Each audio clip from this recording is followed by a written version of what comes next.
O isolamento pode trazer uma vantagem seletiva ao permitir que certos traços desejados se desenvolvam numa população confinada e permitindo que esta população, então, uma vez acabado o isolamento, se expanda. E há bastante espaço na Europa para que ocorram isolamentos, levando assim ao aparecimento de diferentes características humanas. E há 500 mil anos o tamanho do cérebro começa a crescer. E então, há 200 mil anos, aparece um cérebro tão grande como o nosso numa criatura chamada de Neandertal.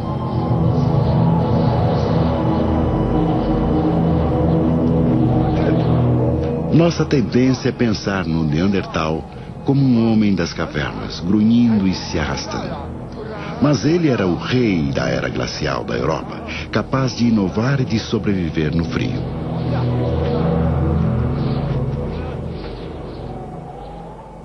Este cavalheiro aqui à minha direita é um Neandertal. Como vocês podem ver, ele é um pouco mais baixo do que eu, o que era bastante comum no típico Neandertal europeu da época. Mas ele tinha também uma estrutura corporal essencialmente moderna, apesar de seus ossos serem bem mais pesados e suas articulações desconjuntadas.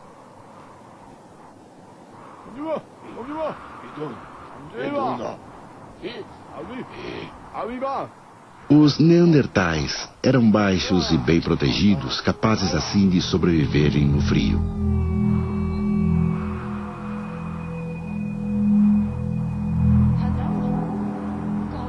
Mas não era só contra os elementos que eles tinham de lutar.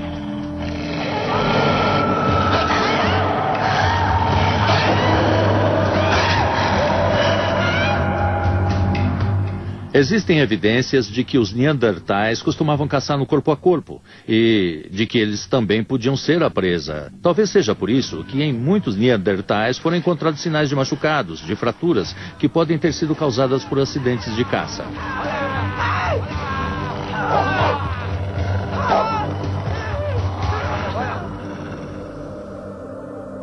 Mas como será que eles pensavam? Suas ossadas mostram muitas fraturas cicatrizadas, sugerindo que homens e mulheres bastante machucados eram mantidos no grupo a despeito de suas deficiências. Uma evidência de que suas mentes seriam capazes de compaixão.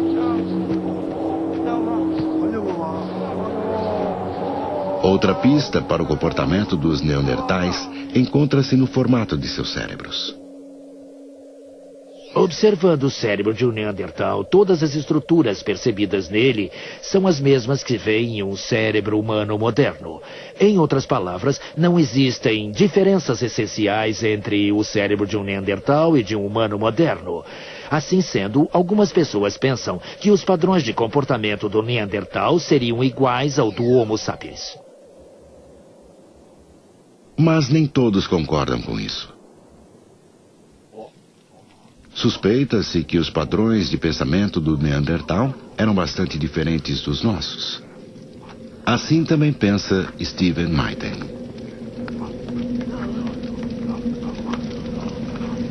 Acho que os Neandertais tinham uma forma de pensar que eu chamo de mentalidade específica, inteligência separada, sem nenhuma interconexão. Devia ser impossível para um Neandertal fazer uma ferramenta e devanear ao mesmo tempo. Acho que, de certa forma, os Neandertais conseguiam pensar melhor em algumas coisas do que nós, porque, você sabe, seu poder de concentração deve ter sido imenso. Assim, quando eles estavam fazendo ferramentas de pedra, eles não se distraíam, eles só faziam ferramentas de pedra. Os Neandertais viveram há tão pouco tempo que muitos cientistas acreditavam que eles eram nossos ancestrais mais próximos. Hoje em dia, essa teoria já pode ser posta à prova.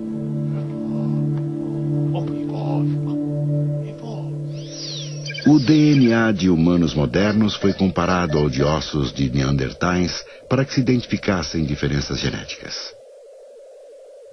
Com o Neandertal apareceram 27 diferenças, muito mais do que se encontra ao comparar humanos uns com os outros.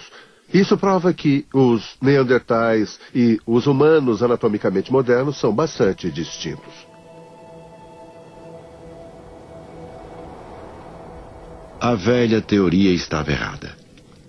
Os neandertais não são nossos ancestrais diretos, mas sim nossos primos.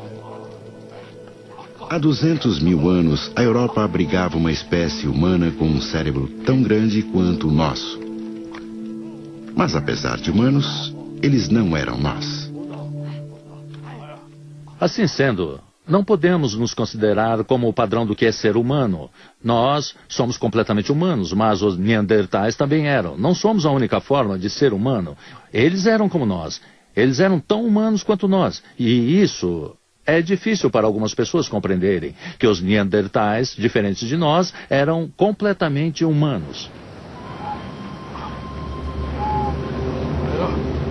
Mas de onde teria vindo nossa espécie e como teríamos evoluído? Eis o próximo e o maior enigma da história humana.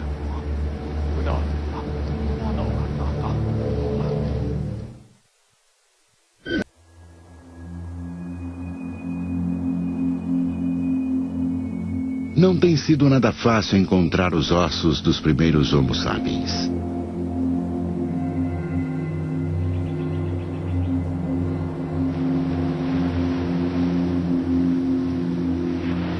Até agora, a prova mais antiga foi encontrada numa caverna próxima ao mar, na cidade do Cabo, na África do Sul.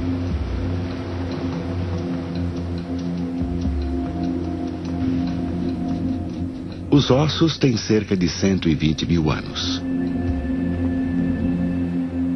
Hilary Deacon passou os últimos 15 anos estudando o local.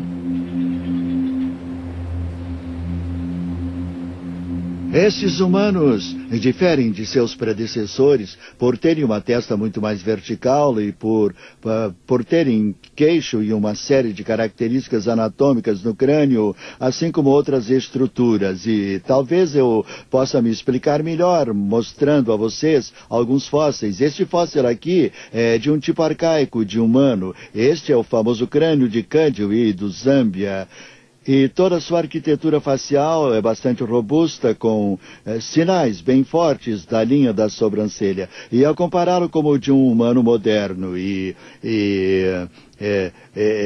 este é um bom exemplo. Aqui nós temos uma testa muito mais vertical e linhas da sobrancelha muito menos pronunciadas. E, no todo, este crânio é muito mais gracioso.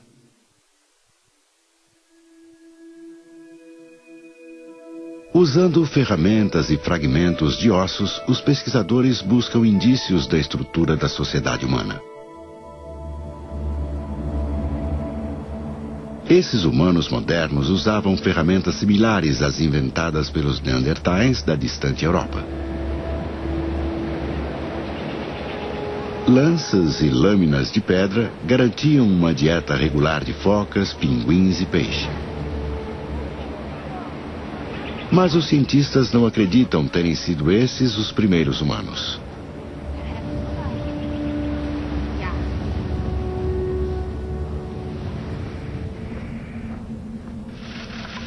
Até que ossos mais antigos sejam encontrados, o lugar de origem de nossa espécie continua um mistério. Foram aventadas duas teorias. A primeira é chamada de teoria Out of Africa. Se for assim, nós todos teríamos começado aqui, em algum lugar nas vastas planícies africanas.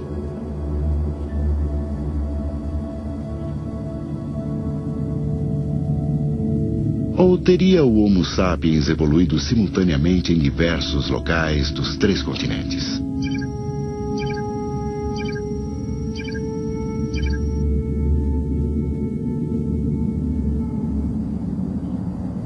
Por essa teoria, na Europa, os neandertais teriam evoluído até chegar a formas mais modernas.